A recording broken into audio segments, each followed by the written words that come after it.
Hi, everybody. Welcome to Dark Minds and Butterflies. My name is Nix Mirakuma, and I am the creator of this podcast. Now, we're on episode 5, which we are going to tackle past, present, and future, how to live in the moment, as well as lessons and blessings and how to go about that. Now, here's the thing. We are all people and we are learning every day how to handle things a lot better, right? Even I myself am learning, and I'm like 30 years old, give or take a few months. Now, that being said, I'm going to tackle the past because the past is what a lot of us have problem with. Some of us live in the past. We go back in our minds. If I did this, I could have done that. I should have been there. Coulda, woulda, shoulda, baby, but we're not there. We can't go back in time. We're not time travelers. Some things happen for a reason. Yeah, we're talking about reasons for the seasons. Our past is designed to teach us. In life, you are going to learn all sorts of things. You're going to learn what kind of person you are, what kind of things you like and dislike, who are the kind of people you want to be around with, what do you want for yourself, what resonates with you, so what do you connect with, what feels comfortable and natural, what kind of experiences you're looking for, right? We are creatures that live in linear time. And by linear time, I mean we live in the past, we move past that, we make room for the present, we live in the moment, and we build for a future. Past, present, future. Was, is, will be. You feel me? We don't live in 4 types of different time zones, right? And as extreme or as more depths comes into the dimensions, time kind of switches and shifts depending on which one you're on. But since we're talking about 3D and we're talking about just people in the physical, right? With our past, present, and future selves and versions of ourselves, that's what we're tackling. You cannot change the past. There's a lot of things I wish I could change. Okay? I wish I could change some of the things I did that hurt other people in the past. There's some things I wish I had avoided and been more smarter about so I wouldn't have gotten hurt in the past. But it was lessons. Okay? It was lessons. Is to teach us. You will never learn unless you make a mistake. When we make mistakes, when we're learning how to be patient, understanding, compassionate, not only with other people, but also with ourselves, right? You are learning each and every day. The past is a teacher. You may not like the lesson. The lesson may have sucked balls, and not in a great way, right? But, yeah, I know that joke is kind of uncalled for and I should be less this way, but I give you guys who I am, all right? I try to keep it real because there's way too much plastic things in the world. Anywho, the past being something to teach us is something for us to learn. Imagine if everything went your way. You never got traumatized. You never got hurt.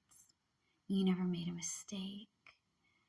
You would come into the world unprepared if things always worked your way. Because then when you get hardship, when you start to struggle, you're not going to be prepared to how to handle it. Okay? Yes, certain things in the past were not fun. The experience was not something that you needed or wanted at the time. What you needed was someone to be strong for you. What you needed was someone to help you and guide you through the storm that you went through on your own. What you needed was clarity, and what you got was unclarity, right?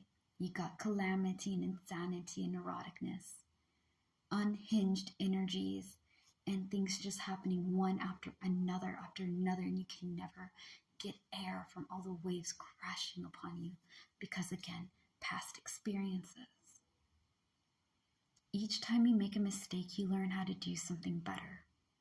Life is full of lessons and blessings, and I'm going to be saying this throughout this episode, right? Since we're mainly talking about the past in this one, we'll talk about the present and the future later on. You can't go over there and blame yourself for past incidents. A lot of times we do what we think is right.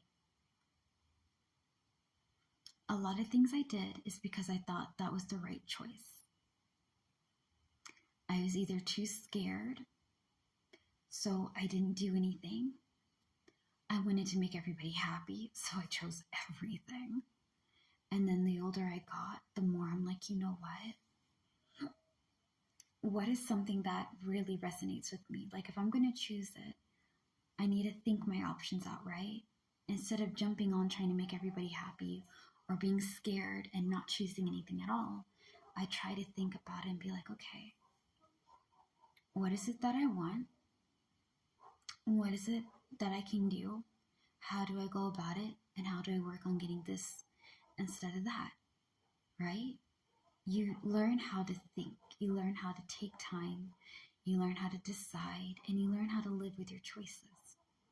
I didn't always make the right choices. I wish I said that I could. I wish I could say that I never made a mistake and that I'm perfect, but I'm not. I say this time in and time out with my videos because I think authenticity and being genuine is rare. And that's sad, right? Your past teaches you how to handle a lot of stuff. Because I had to deal with difficult people in the past, I learned how to be a little bit more patient with my present. I learned how to handle different characters, different personalities. I understood that, hey, there's a pattern I'm repeating, right? Like I said in the beginning of this video, or maybe the videos that I tried, my biggest habit that's really bad that I'm working on right now is not making excuses for people's nasty behaviors. I always try to make an excuse, give a reason why people act the way that they act. Listen, you are in charge of how you act. I am not in control of anybody's emotions. I'm in control of how I react and how I act, how I present myself, and how I connect with other people. So if I'm going to be hurt and angry and upset and I'm lashing out at everybody, then I need to catch myself and be like, hey, there's a lot of anger. Maybe we need to work on that. Maybe we need to work on what's hurting us and why are we choosing aggression, right? I'm learning that I don't need to make excuses for people's terrible behaviors, that I am not in charge of other people's emotions and things. I'm in charge of myself, and I'm in charge of how I interact with other people. Now, yes, I'm here to help others, but I can't help anybody who refuses to get help. You know what I mean? Like, you can drag a donkey or a horse to the water, but you cannot make them drink. They're going to have to choose to drink that water. People are going to have to choose to get help and work on themselves. I can give you all that you need, but unless you're willing to do the work and the effort, it's not going to happen. And I can't blame myself because of other people's behaviors and stuff, right? That's a pattern that I repeat. That's a pattern that I keep doing. And I'm learning as I'm getting older that that's not a healthy thing. So, there's some things you have to take accountability, like you need to own up to, like, hey, what part of the things am I contributing and how am I able to move past things that are holding me back? What was this supposed to teach me? Accept the lesson, feel what you need to feel, and then learn to let it go, because you can't be staying in the past. It's not healthy. Now, in part 2 of episode 5 for Dark Minds and Butterflies, we're going to tackle about the present, being in the present moment, and working on blessings, right? Opportunities of that nature. So stay tuned for more. And as always, slay the day. Be happy and be gay. I love you guys so much. Peace out. Bye. Stay safe.